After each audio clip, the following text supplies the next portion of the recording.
And I'm going to open up a web browser. And what I'm going to do here is browse out to a product of ours called Cloud App Security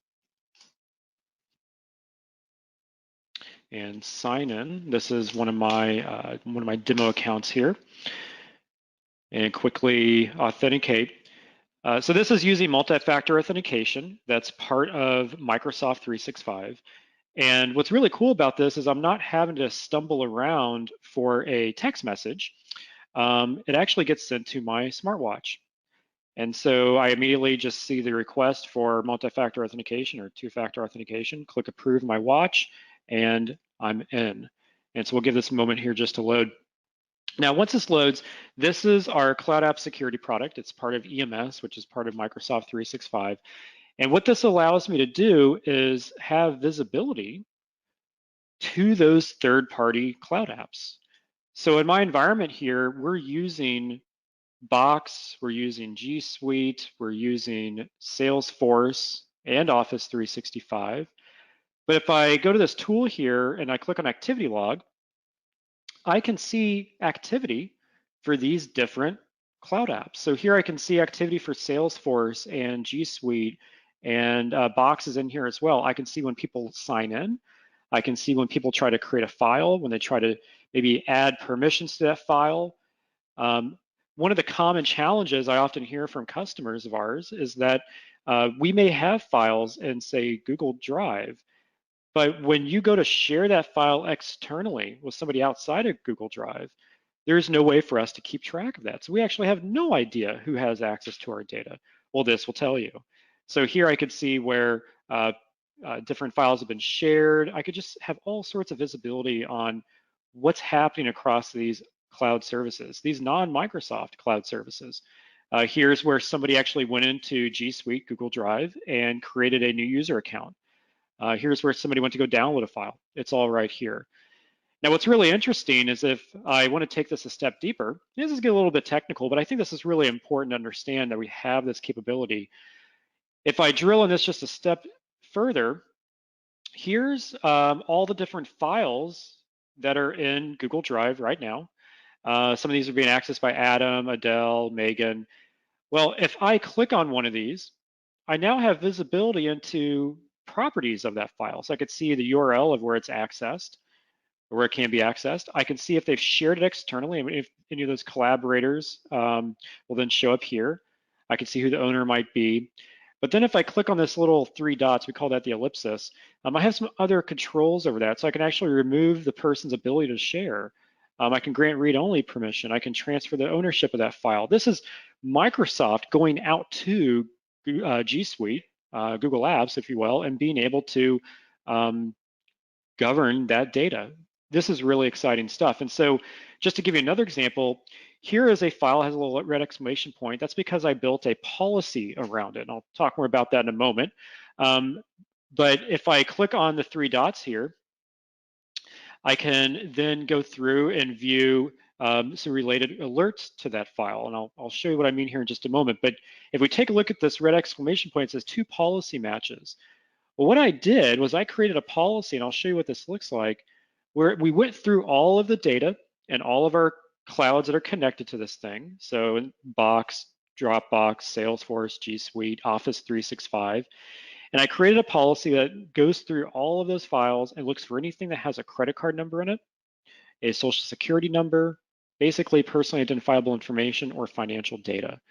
And it came back and said, we actually found some credit card data, some financial data in this Contoso purchasing permissions document stored in Google Drive. And so now I'm actually able to have visibility across what type of data is being stored where. That's really powerful. And so if I drilled in here to control and go to policies, we're going a little bit under the hood, but that's okay. We're going to still stay at a high level. I'm going to click on this policy down here at the bottom, file containing PCI, so payment card industry type of information in these apps.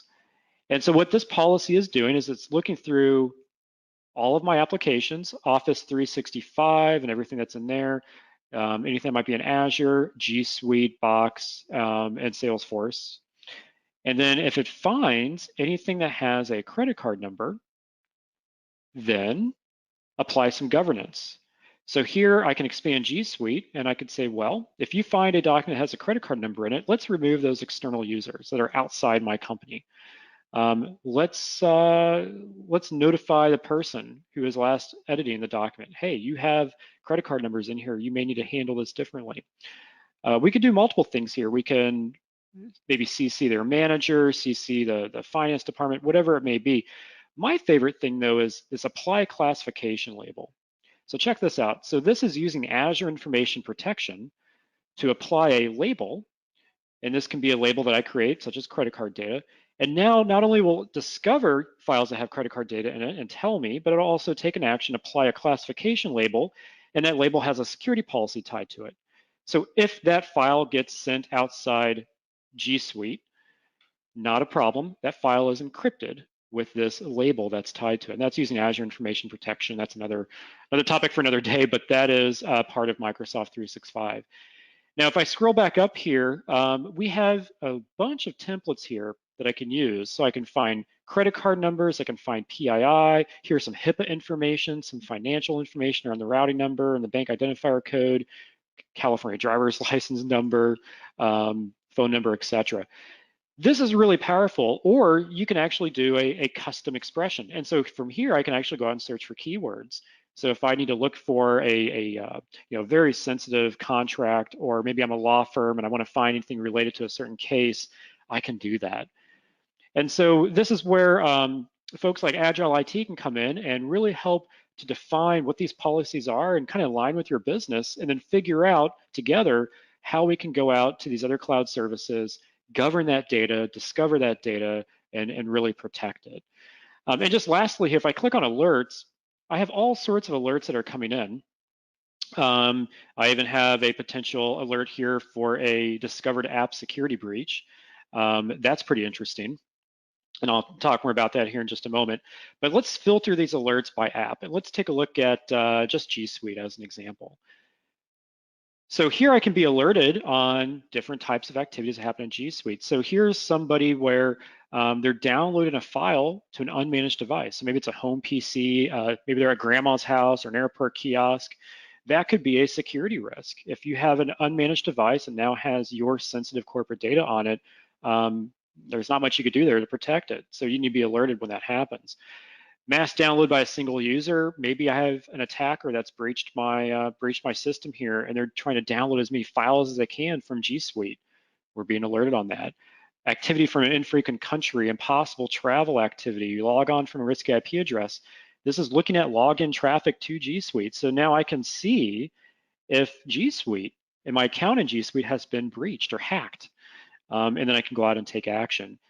Files shared with a personal email address. Check this out. So this is where somebody, Megan, went to go share this R&D expenses spreadsheet with somebody outside the company to a personal, like Yahoo or Hotmail or Gmail personal address. So you just get a bunch of great visibility here into what's happening across these other cloud apps. Just really tremendous information. I want to show you one other thing here. If I go back to activity log, and I filter on Box.